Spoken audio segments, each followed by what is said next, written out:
मेरा नाम शबाना है।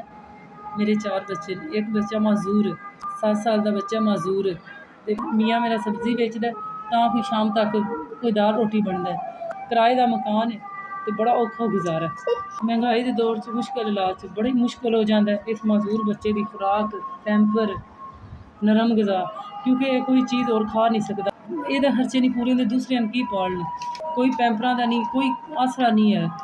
7 साल का माजूर बच्चा है ते इसदी नरम गज़ा बिस्किट पैंपर ने इसदी खुराक है बहुत औखा हो गया जितनी महंगाई है। जेह्ड़े हाल चला रखे अल्लाह दी मर्जी शुक्र अल्हम्दुलिल्लाह।